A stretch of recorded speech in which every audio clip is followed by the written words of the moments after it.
Salut à toi ami de la nature et des voyages. Cette semaine, je suis dans le Gers pour participer à un chantier de terre-paille. Qu'est-ce? Tout simplement la construction d'une maison aux murs de terre et de paille. Oui, comme la maison des trois petits cochons. Voyons voir si le loup peut souffler cette construction aussi facilement. Face à un monde d'ultra spécialisation, où sa propre utilité à faire perdurer le système prévaut sur ses aspirations et ses rêves, j'ai fait le choix de vivre plusieurs vies, de devenir un caméléon.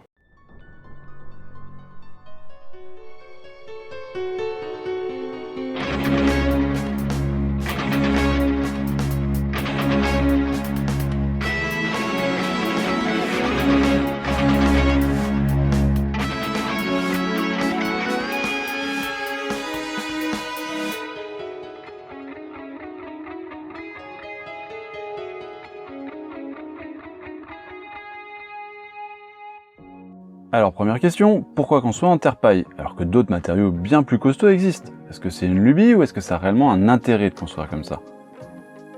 Les maisons terre-paille, ça existe depuis le Moyen-Âge. Les châtelains construisaient en pierre, mais les paysans n'ayant pas les moyens de récolter et de tailler autant de matériaux, ils se sont rabattus sur des ressources dont ils disposaient en quantité, la terre et la paille.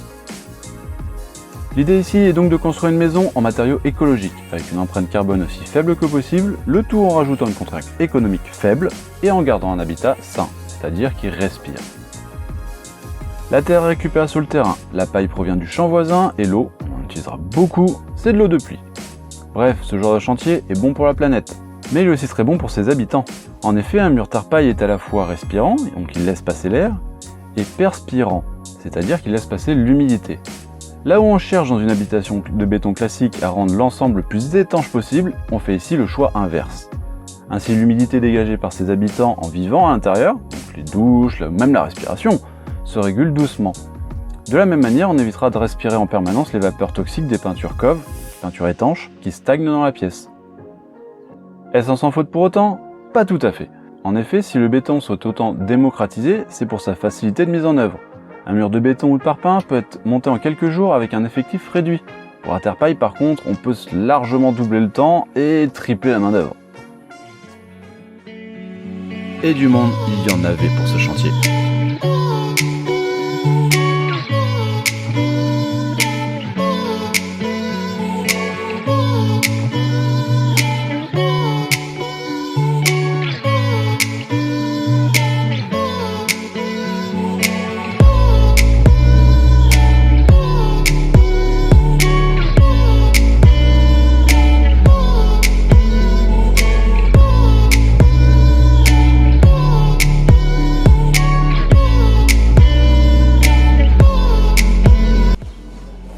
Tu veux savoir comment on déclenche une guerre? Salut Béni. Oh. Voilà comment on déclenche une guerre. Ok. Tu peux m'appeler King Kong Mehdi maintenant. La première étape pour réaliser une construction en terre-paille, c'est de préparer la paille. Pour cela, il faut mélanger une terre argileuse. Idéalement, cette terre sera aussi poudreuse, sinon les mottes seront brisées manuellement. Et de l'eau, le tout dans une bétonnière. Au fond de celle-ci, on laisse quelques cailloux, afin de briser les éventuelles mottes de terre. L'objectif, c'est d'obtenir un liquide capable de recouvrir la paille finement. Comment ça? Eh bien, on cherche à couvrir la paille pour réaliser un mortier entre les fibres de chaque tige. Mais ce mortier, il ne doit pas emplir tout l'espace. Ce qui permet d'isoler, c'est l'air qui va être emprisonné lors de la construction. C'est donc un délicat équilibre entre les fibres de paille qui structurent, la terre qui maintient et l'air qui isole. La technique pour s'assurer de la qualité de la mixture est dite technique du gant. Cela consiste à plonger une main propre et sèche dans une bétonnière. Arrêtez, évidemment! La mixture doit recouvrir la main tout en laissant apparaître chaque pliure de cette main. Si la main n'est pas totalement recouverte, les tiges de paille n'adhéreront pas entre elles, donc on ajoute de la terre. A l'inverse, si les pliures de la main ne sont pas assez marquées, on délaye en ajoutant de l'eau pour décompacter le tout. Une fois le mélange idéal obtenu, on tamise en vidant la bétonnière dans un bac afin d'éviter les grumeaux, comme dans la pâte à crêpes. Ensuite, c'est l'heure du bain pour la paille. Chaque brin est mélangé à la mixture sans lui laisser le temps de s'imbiber. Le but, c'est toujours de recouvrir la paille, pas que l'eau y pénètre. La paille est essorée afin de ne pas perdre trop de mixture à chaque fois, et si la paille est trop chargée en terre, le mur mettra plus des 2 mois habituels pour sécher. D'ailleurs, en séchant, la matière va se rétracter, en laissant de petits interstices, de 0,5 à 1 cm, qu'il faudra ensuite boucher par un nouveau mélange plus terreux. Il est désormais possible d'installer la terre-paille dans son coffrage afin de monter le mur par tranche de 50 cm à chaque fois. Le bourrage, enfin le montage du mur, cela consiste à placer la paille en couches successives pour l'homogénéité finale. Le mélange terre-paille doit être tassé, à la main ou avec un outil. Assez semblable à une masse l'outil, mais pas utilisé de la même manière, le persuadeur. Montant et angle sont des endroits auxquels il faut faire particulièrement attention, car ces endroits sont propices aux trous, puisque la paille ne s'y faufile pas sans y être quelque peu contrainte. Enfin, la chaux est appliquée sur le mur afin de le rendre perspirant.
Moi c'est Maëlle.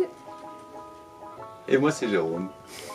Salut, moi je m'appelle Lisa. Salut, je m'appelle Thomas, j'ai 27 ans. J'habite ici depuis 2 ans quasiment. On a posé une yourte sur le terrain avec mon compagnon. On est en train d'organiser des chantiers participatifs là pendant 4 semaines cet été. Et on fait ça depuis 2014, chaque été. Donc nous on a travaillé sur le terre-paille parce qu'on a fait du woofing comme beaucoup de gens ici qui viennent, comme beaucoup de volontaires. Et c'est là-bas qu'on a appris ces techniques-là de terre-paille et qu'on a pu reproduire ici ensuite avec toujours un espèce de backup de conseils avec la personne qui nous encadrait sur place. Donc aujourd'hui on reproduit ça ici et ce qu'on souhaite c'est que les gens prennent des idées de ça et puissent le reproduire partout ailleurs. Et sur les lieux, en fait, pendant ces chantiers-là, on est environ une trentaine de personnes à vivre ensemble, travailler ensemble, apprendre ensemble. Ce que j'apprécie et ce que j'aime nourrir, c'est que on essaye de vivre ensemble, de tendre vers l'autogestion. Et pour moi, c'est très très riche de réfléchir ensemble à ces méthodes d'intelligence collective et même de relations plus fluides et plus douces. Les personnes qui viennent sur les lieux, c'est à la fois pour apprendre des techniques d'éco-construction, de maraîchage, et c'est aussi pour vivre pendant un petit bout de temps dans un collectif. Les réalisations qu'on a derrière pendant ces chantiers-là, c'est de restaurer une bâtisse qui fait 200 mètres carrés au sol. Ce qu'on a bâti sur le lieu ensemble avec les volontaires, c'est 2 chambres presque terminées en terre-paille, donc pour accueillir les futurs volontaires durant la période hivernale. On a toujours des petits chantiers annexes. Cette année, par exemple, on fait un four à pain, un carter. Chaque année, on travaille aussi sur le potager, donc des semis, plantations, récoltes, entretien des espaces. Un bassin de phytoépuration qui permet aujourd'hui de filtrer les eaux usées d'à peu près une dizaine de personnes. Notre première idée, c'était en fait d'avoir un lieu où on puisse vivre à plusieurs et d'acheter le moins possible dans les magasins et de pouvoir aussi accueillir. C'est pour moi tout l'intérêt de ces chantiers aussi, et de différents temps d'accueil, à différentes tailles de groupe.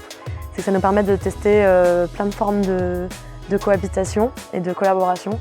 Et ça me donne beaucoup d'espoir pour le monde de façon globale, quoi. L'une des premières pierres du projet, c'est la famille d'accueil.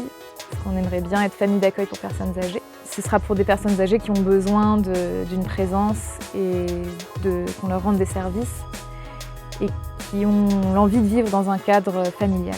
Ensuite, sur les lieux, on va aussi organiser beaucoup de formations en maraîchage, en éco-construction et en communication non violente, sachant que ces temps d'apprentissage peuvent prendre plein de formes différentes. Et nous, ce qui nous attire le plus, c'est ce format du chantier participatif, où les gens ils donnent 4 heures de leur temps par jour pour le travail. Et en échange, ils sont logés, nourris, et on leur apprend des trucs.